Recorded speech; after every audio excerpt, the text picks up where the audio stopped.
Yo, what's up, everybody? This is Caleb. That is Francisco, and welcome to another edition of the Roaming Homer podcast. We're so excited for you to join us on this episode. We are continuing our talk about the schedules, and this week we're talking about the AFC North. My boys' team, Cleveland Browns, in the AFC North. We'll talk a little bit about what the AFC North is looking like. We're also going to talk a little bit about some of the information that just dropped today with Justin Jefferson getting $140 million. We're going to talk about that.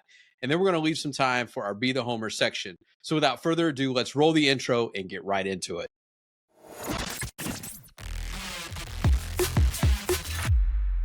Francisco, my dude, what is going on, man?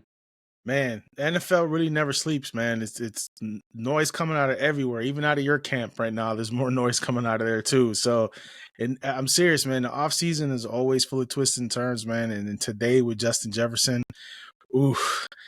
I mean, there's going to be a lot of things now. A lot of receivers going to be coming out of woodwork wanting that kind of money. Bro, the cheddar is falling from the sky. It's like cloudy with a chance of meatballs, and it ain't nothing but running Velveeta. I mean, this is crazy. Bro got $140 million contract. Let me just break down just a few of these numbers here.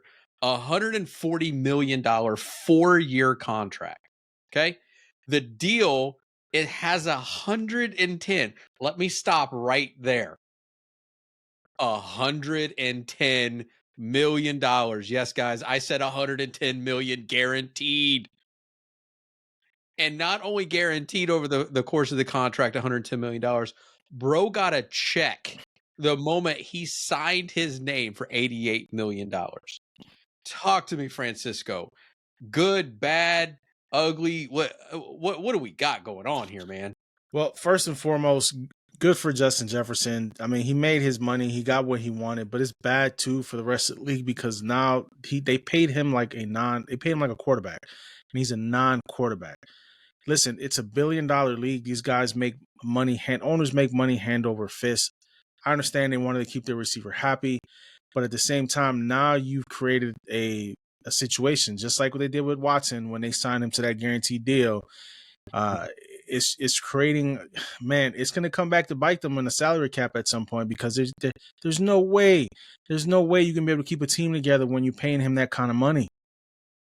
Yeah, we talked about this on our last show too, in regards to the money, right? So we're in a sport. This is a sport. We don't put our bodies on the line. So I can't say, even in the market world that we've been in and all the different types of things, we want to get paid what we're worth. We understand that the work that we put in, they put the work in and day out. They're bringing in the revenue. That's why people come and watch the game.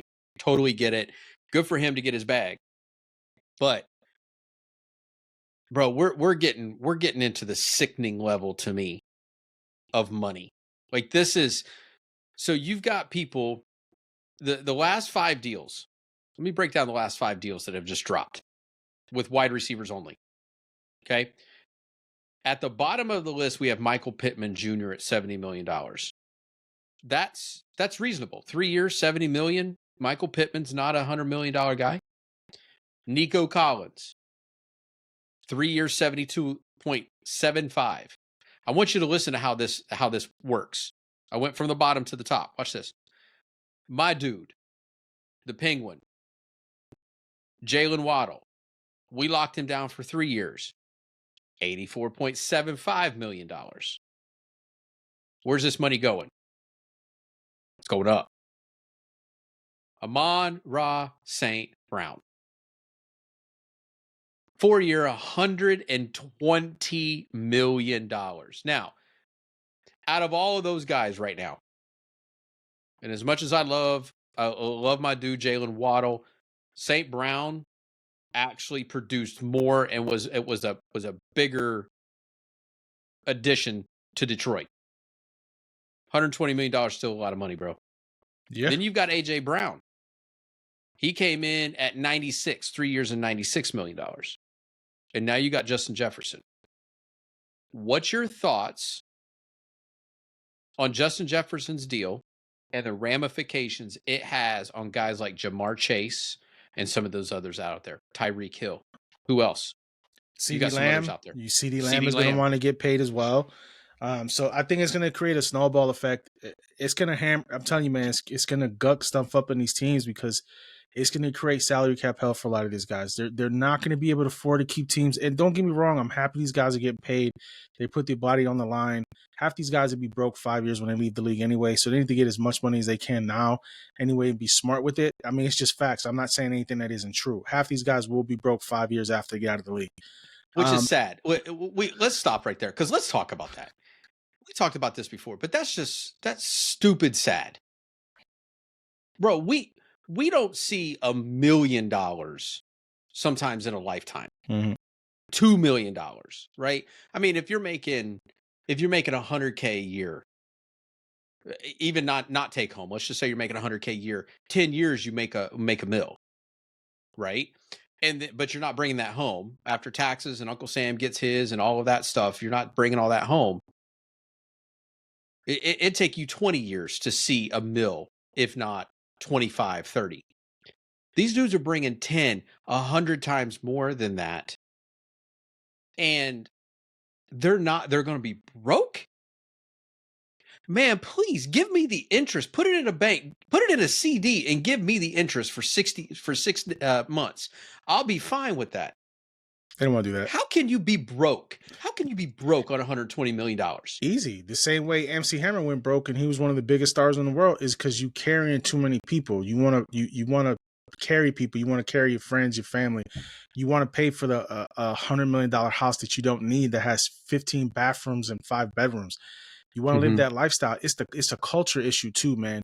We want to keep up with the Joneses. Like you wearing half of your salary around your neck and your ears, bro. Like people don't understand. Those are not things that keep value. They just don't. Jewelry drops in actual value. Cars drop in value the minute you take it off the lot. These guys just like to keep up with the Joneses, man. But and then they're buying $10 million estates that they don't get to live in. Who's living in it? Their boys from way back when who come out of the woodwork and want that money. Please, man. Listen, I love my boys. I've got some dudes that I've been around for years. Matter of fact, going to go see them in a week or two, and guys that I've been around for 30 plus years. Maybe I would help them out if I got and I'm not saying I'd be stingy, but I can guarantee you, if I had 5 of those friends from 30 years ago, if I hit the lottery and made $200 million, I'd have 55. I'd have 55 of those boys. People to come out of the woodwork, family to come out of the woodwork. You owe me, you owe this. Listen, man, that's just garbage. Listen, the other person we didn't talk about was Brandon Ayuk. He hadn't gotten paid yet. He's gonna. Him and Debo. Come on. Like this is a nasty snowball. This is an avalanche of problems. Because what's going to happen is they don't get paid, then they're going to leave. Where are you going to go? Someone's going to pay him. To a crap team that probably has a salary cap, and then they ain't going to make it. But let's just say we got JJ McCarthy throwing the highest paid wide receiver in history the ball. Hopefully, I'd get my guaranteed money too with JJ McCarthy throwing me the ball. But bruh. But listen to this. Listen to this stat. Justin Jefferson will average $35 million a year. A year. Marvin Harrison, number 4 overall pick, will make $35.3 million across his first 4 years combined. Now, I get that. Marvin Harrison hasn't shown what he can do in the NFL. Got it. But bro, that is just so way out of proportion. That's way out of proportion. They changed those rookie deals, man. Remember, they used to negotiate their deals. They used to negotiate the big salaries. I think Clowney was the last guy to negotiate a big deal before they put the salary cap in place for the rookies. I believe it was Clowney. Clowney was the last guy who got the last big deal. That draft, they were able to get hit the money that he wanted, and then after that, that's when they implemented the salary cap structure for the rookie scale. So didn't they used to? I think this is Jamarcus Russell and beyond when they started paying the number one overall pick all the money, and then it started tearing down as you got into the picks, and then they stopped that after the Jamarcus Russell fiasco and all of that. They wasted a whole lot of money on a nobody, but it's still crazy money, bro. This is insane. I just don't understand guys like this getting paid like this. It baffles me. Then you've got all of these baseball players. Speaking of baseball, saw something come up where one of the Padres, and I don't follow baseball, or I know our podcast isn't about baseball, but we got a Pete Rose situation on our hands. I think you're a baseball fan, or at least have followed some baseball. There's a Pete Rose situation going on. There's one guy that is facing a lifetime ban for betting on baseball, and they're investigating 4 more. That's pretty crazy.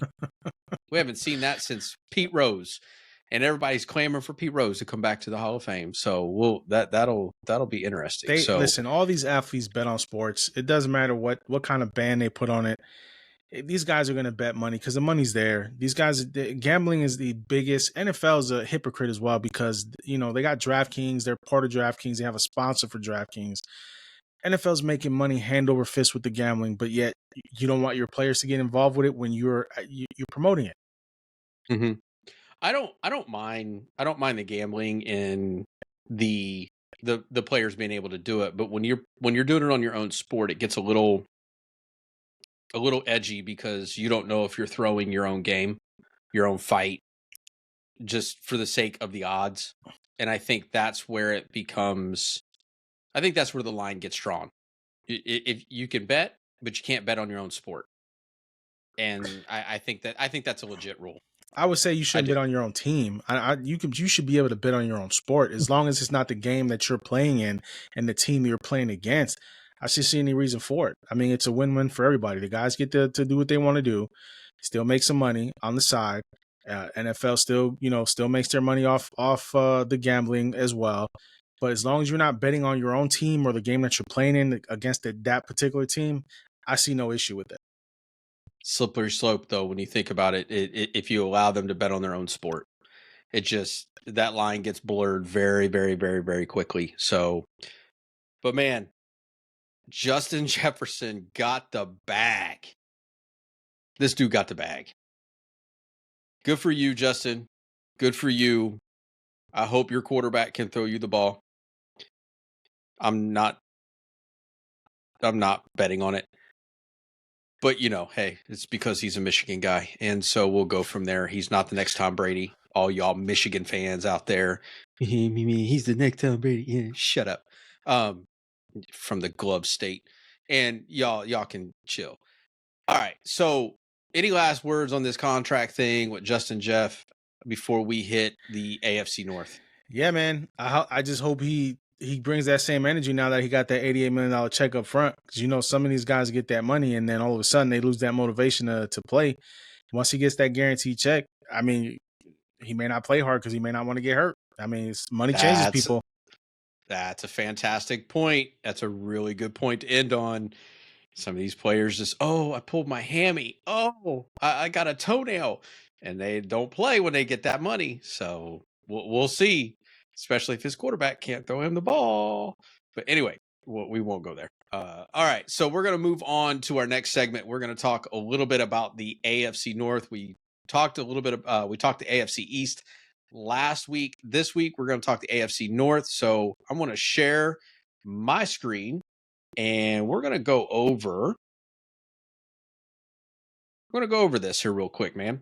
Let's take a look and see what we've got for the Cleveland Browns starting up. I'll let you talk a little bit about your Brownies. So, you know, their defense is still top notch in the league. I think they're going to get better this year. They're going to have a healthy Watson back, and then they have Winston as a backup. So, I mean, they're going to be, you know, I think they'll be pretty steady. They have a tough schedule. I'm not going to tell you and say here it's going to be the easiest schedule in the league. It's not. They got to go up against Dallas. I mean, Dallas is always good in the beginning of the year. You know, they can put up wins. They just can't perform in the playoffs. I think they can beat Jacksonville. I'm a Giants fan at heart. They definitely can beat New York. Las Vegas Raiders, I think that one's going to be a toss-up. At this schedule, I think they can win 10 games looking at the schedule because, I hate Pittsburgh. So I think they're going to win both those games. The toughest games for them are going to be against Baltimore. I'm not even worried about Philly, to be honest with you. I'm really not. Yeah, this stretch to me is going to be a little tough here. This Philly, Cincy, Baltimore stretch going into the bye. I mean, their first 9 games are not tough, and I think I did read that the AFC North has the toughest schedule overall. But I yeah, think that man. the, I the mean, toughest games are going to be the two against Baltimore, and then I think since one against Cincinnati and mhm, Kansas City. I think a lot of the Kansas other City. games are winnable, bro. I just do. Yeah. So you see them winning 10 games. You see them going 10-7. Where do you see them coming into the bye? How do you see them starting off the first game? They See have a that really good bye week too, by the way. right? They're in the middle of the week, middle of the year. So I mean, as Yeah. far as I see it, I'm going to give it 1, 2, 3, 4. I see them 6. I see them 6 wins at the bye. 6-3 at the Six bye. and three at the Okay, bye. that's Yeah. strong. That's strong. Okay. So let's go next to the Baltimore Ravens. Let's kick up the Baltimore Ravens here really quick. All right. So it looks like you guys have the AFC West as well. Okay. And then you guys have the NFC East as your 2 divisions that you guys are playing Yeah, they have a tough stretch, and they have their tough stretch beginning of the year. They got to play Kansas City, at Kansas City, at Kansas City. Las Vegas, at Dallas, Buffalo, Cincinnati. I think Washington they can win. Tampa Bay they can win. Cleveland game is going to be a tough one. Denver that's a dub.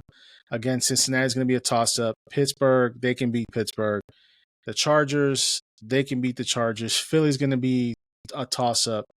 Late They, bye week. late bye Late week. bye week. Yep, yep. I mean they can beat my Giants. Pittsburgh should be a dub for them. Houston is going to be the tough one. I think that's going to be the toughest one.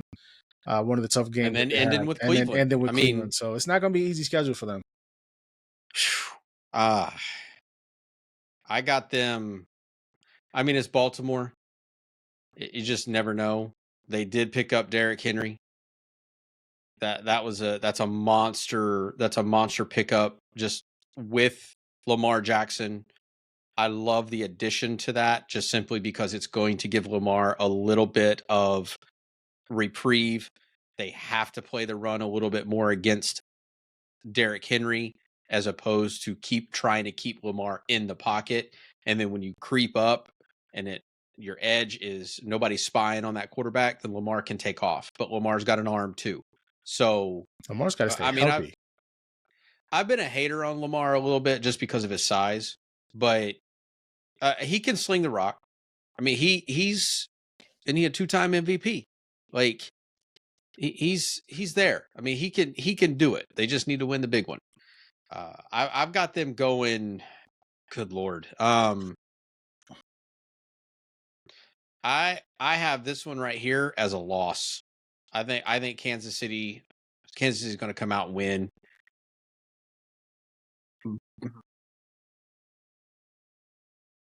10-7. 10-7. So not right now. We got both Cleveland and Baltimore going 10-7. I got Baltimore going 11-6. No, they're not winning 10. They're not. I don't even think they're winning 10 games. I think they go 9-8.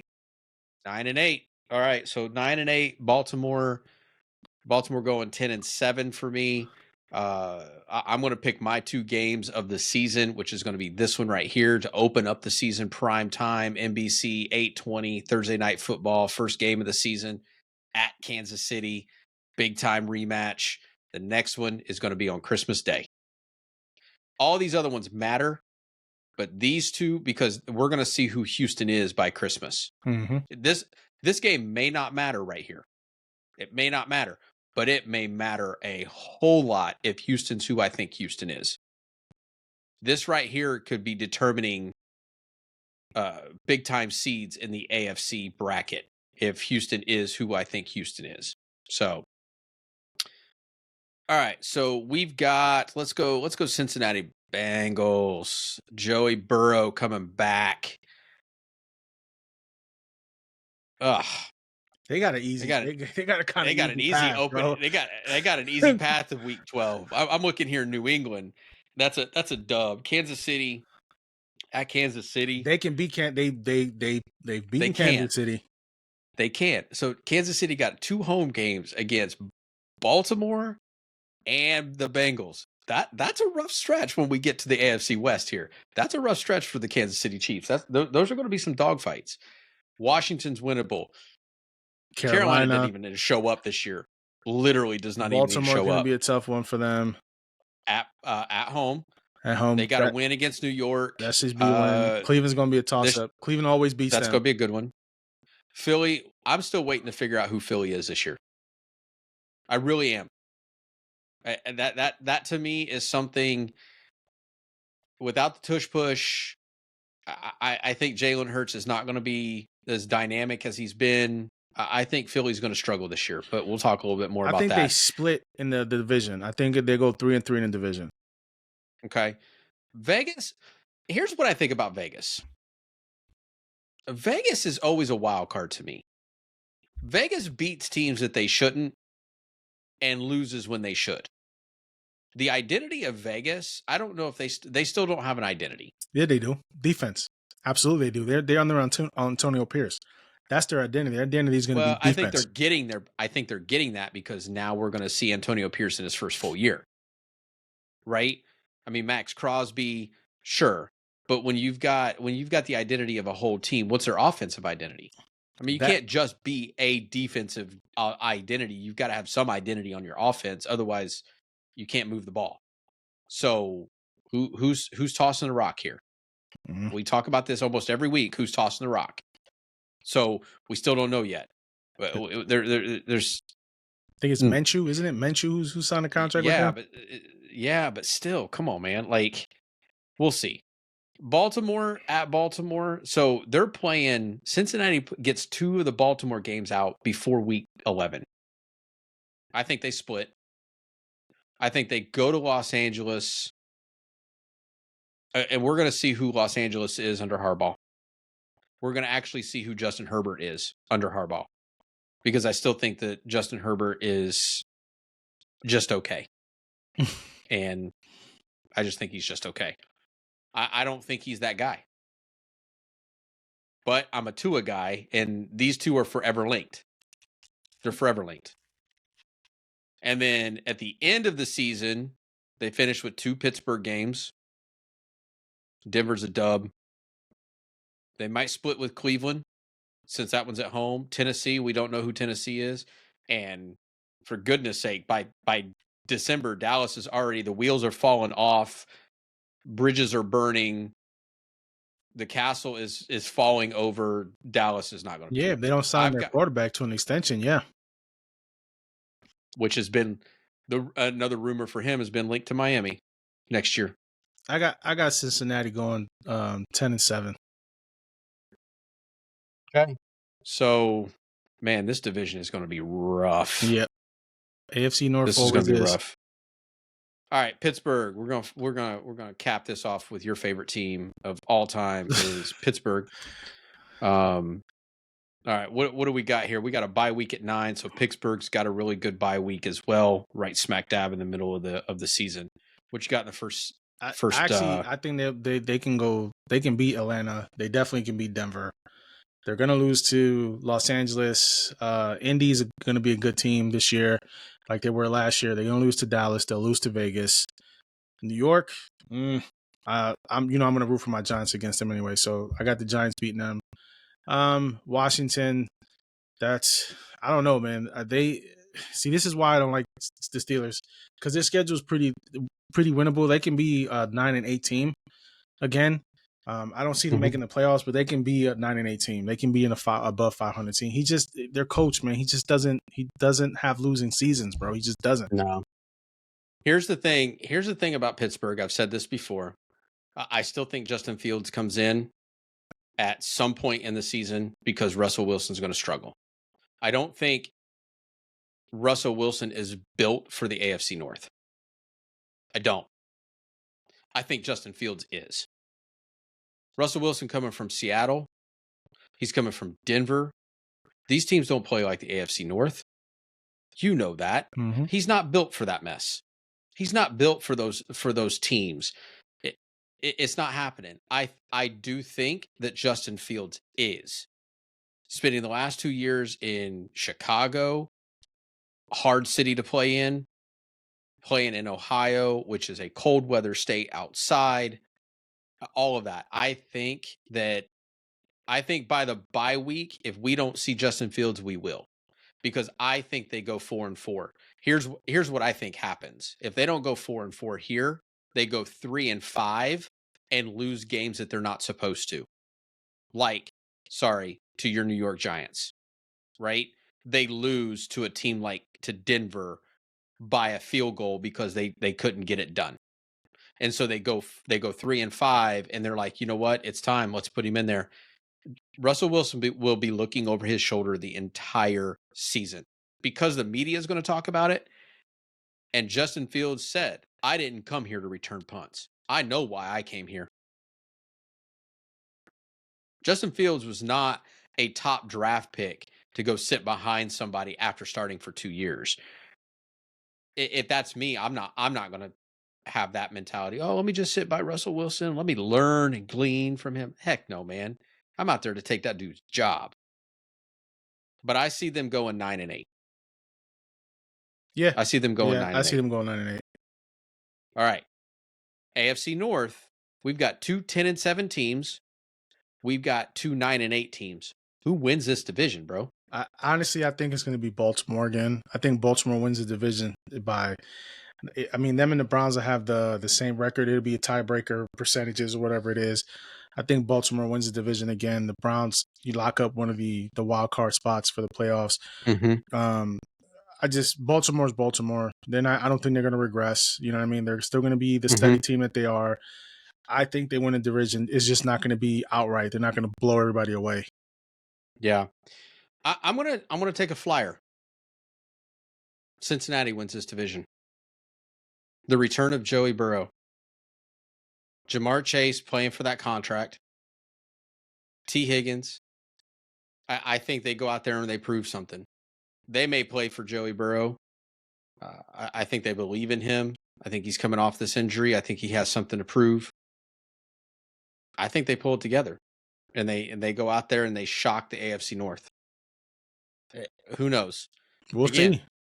Everything's barring injury, but I think this division is wide open. Even with Pittsburgh. Sorry, even with Pittsburgh, I still think it's wide open. One of the toughest divisions of football, man. I'm telling you. Yeah, it's going to be one to watch. I'm super excited. We're like 98, 97 days from opening kickoff.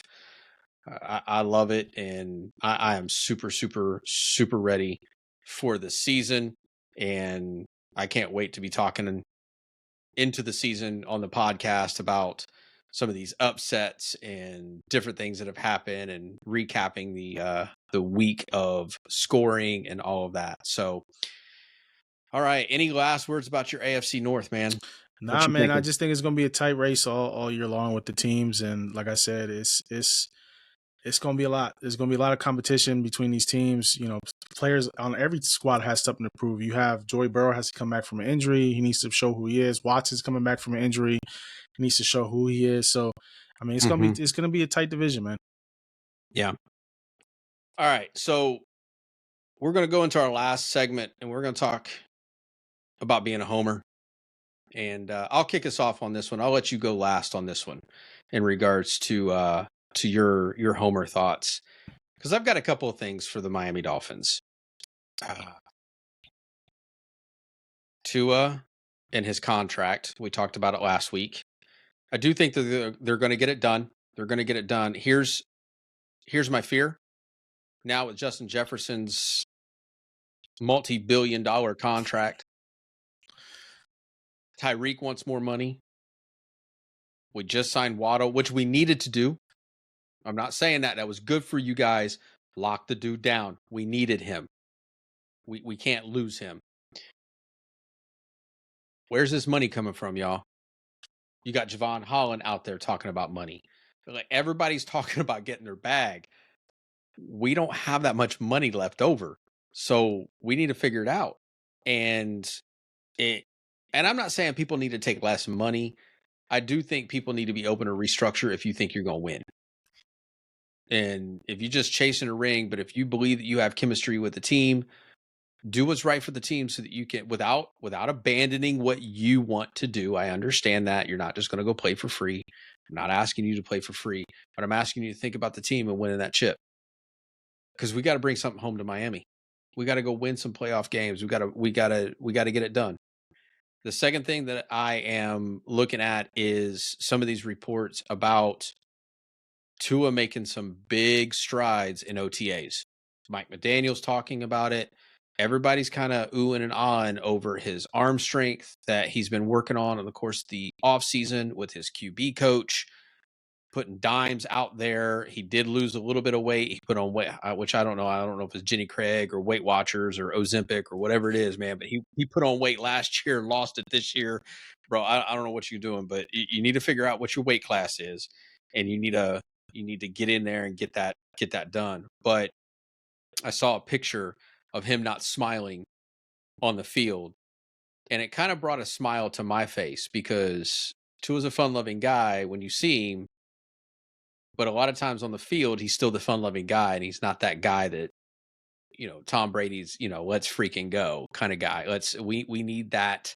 We need that from you to this year, because we can't just be the smiling, happy-go-lucky.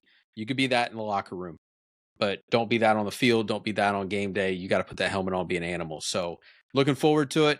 Those are the things that I've got for the 305. What you got tonight? So the Giants are going to be part of Hard Knocks, but they're not going to be part of Hard Knocks. So it's like a pre-season thing that they're Preseason doing. Hard Knocks? Yeah, it's like a preseason thing that they're doing because they said that the owner never wants to be actually on Hard Knocks. He never want, and he's got the pub to not make that happen. So, but it's like a behind the scene things for the Giants, but it's not actually the preseason like they're doing for the team that's who got chosen this year. Who was a Oh shoot, who did it get chosen? I'm trying to figure out. Wasn't Cleveland? No, it wasn't Cleveland. Did Hard Knocks already? It wasn't Cleveland. They did Hard Knocks when they had Baker. I don't know who it is. I'll have to see who it is. But the Giants, which I found weird that the Giants are going to be part of it in a weird way, but it's whatever.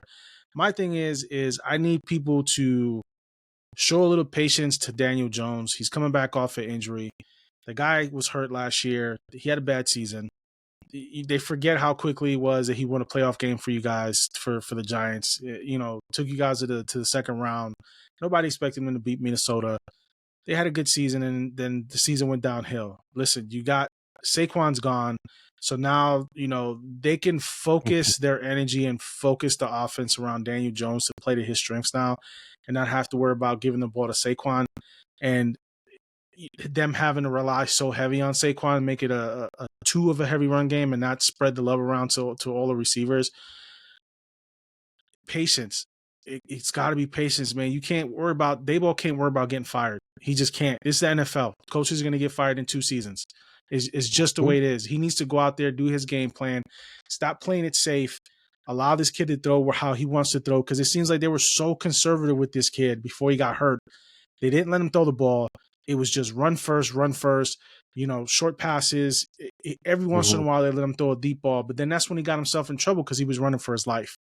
And that's where those costly mistakes were coming in the end zone when he was throwing picks. Play to the strengths of this kid. Let him do what he does. He can show you he's won already. He's won a playoff game for you already. He's done it. He's done something your boy Tua hasn't done. He's actually won a playoff game. That hurts. But you get what I'm saying? He's actually done that. And he plays in one of the toughest divisions in the league. I don't care what they say, the NFC least or whatever they call it. They weren't talking that junk when 2 or 3 teams were making the playoffs. Let's pump the brakes a little bit. Let the Giants show what they can do, build that lineup. Let the defense I'm not worried about. It's the offense. You have a lot of weapons on that team now. Utilize those weapons. Let the kid, let it fly. If it doesn't work out, it doesn't work out. You can get out of his contract after this season. It's done. You can go into the draft and go get your quarterback. Let this kid do what he do. Let it fly. He can throw 50 interceptions this year. You don't have to worry about it. He won't be on the team next year. Oh, they gonna worry about it because listen, man, they don't play games. Like if you suck, and they gonna get rid of you real quick, and they're gonna get rid of you with the coach, not the general manager, but the coach. So I mean, I feel you. What you're saying is, I what you just said about him is how I felt that uh, the coach Brian, gosh, I can't even remember his name. That was our coach that did not let Tua throw, and it was the same way. He kept dinking and dunking him and not using him to his ability and stuff like that. And that caps your quarterback. So, but I looked up Hard Knocks at Chicago Bears. That's the Bears. So they will be on there. So let me end with a post I saw on X, formerly known as Twitter. That dude got benched in OTAs. He threw 7 interceptions. And we are talking about the number 1 overall draft pick, Caleb Williams, throwing 7 interceptions in OTAs. This ain't USC, bro. Bro, you don't throw 7 interceptions on 7-on-7 on air. Come on, man. This is OTA. They playing touch flag football out there right now, and you throwing 7 interceptions. He in the wrong division too for that. I can tell you that right now. He in the wrong division for that. How many people are going, where's Justin? Oh man, they licking their chops for this kid. I'm telling you, this kid's gonna have one of the worst rookie seasons I've ever seen. I promise you. The only other place it would be worse for him is to be in the New York media. Like, I'm telling you, if he was in the New York media right now, if he was at the Jets or the Giants right now and threw 7 interceptions in OTAs, that media would have had him for dinner. They ate him up. Bro, he would have quit. He would have quit life and erased everything on social media. He's not ready. I'm telling you, one of these kids He's not. They should. I'm telling you.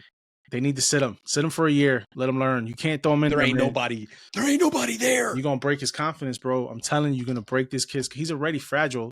His mentality's fragile already. Imagine what they're going to do to him when this actual games that count matter start. He's going to be in trouble, bro. I'm telling you. They're going to tear this kid up this season. I told you. Just like I told you when Mac Jones was picked up. Back when we were working and all this and that, I said Mac Jones was not a better quarterback. And then the New England picked him up and they found out he wasn't a great quarterback. He's not a great quarterback. He is not an NFL quarterback. Caleb Williams, mark my words, is not an NFL quarterback. Well, you're going to find out. He's going to find out real quick that he wasn't ready. He's not an NFL quarterback. I'm saying it. I'm not a quarterback whisperer, but I can tell you kids that are coming out of these colleges, some are ready and some are not. And he is not. Definitely not. He's not. He's not ready. 7 picks on 7-on-7, bro? What is an that? OTA, bro. An OTA? Was he just throwing to the defense? Like, No, you get benched in OTA, bro. That's a problem, bro. Dude, he got benched. You can't be getting the dude got benched in OTA, bro. You can't be doing that. Like, you already messing with his confidence right there by benching him in OTAs, bro. OTAs. You getting benched in OTAs. I saw that post. I was done. I was like, "Yep, yeah, nope." I sent it to my boys. I was like, "This is bad," and both of them just went, "Oof." Like, there's nothing you could say about that. They should have let this kid sit for a year, man. Let him learn, man. They're gonna destroy. The question is with who? Behind Justin Fields? You can't do that. Justin Fields is what, 2 years into his contract. You gonna bring in a rookie at year 3?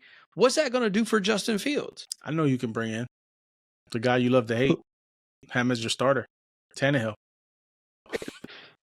Go right now. Run to Chicago. Run, Brody. Like, literally, Ryan. Listen, God. Can I email the Chicago Bear organization right now? Let him learn. Who is Ryan Tannehill's agent? I need to talk to him right now. Go to Chicago. Do not come to Miami. Do not. Your number's already taken. So your jersey's already taken because we just re-signed him. You're not getting your number back. You're going to get number 99. Nope, you can't have number 99. Because that was Taylor. I ain't giving you number 99 either. Man, bro. This dude. Anyway. All right. Well, that's it. As always, guys, we thank you for joining us. We love just sitting here, just chatting it up, talking a little football. Hey, college season is coming up. Francisco, we're going to have to throw a little bit of college in No, here. we're going to throw a lot of college in here because we love the NFL, but you got to remember you don't have the NFL without the college players. So it's going to be now that they got it to around the 12. They're talking about doing around the 16 now for after this for a couple of years. It's going to be bonkers now. You know what we haven't talked about? Hmm. They're paying the players now. Oh yeah, the settlement, yeah. Yeah, man. So we can bring that up next week. We got to talk about that. That's for another show. But we're gonna be throwing some NCAA in here, talking some of our boys and some of these game changers that are out there. But as always, guys, my name is Caleb. That's Francisco. We're always excited to be your host here on the Roaming Homer podcast. And until next time, it is always perfectly fine to be a homer. Until next time, guys, we'll see you later. Peace.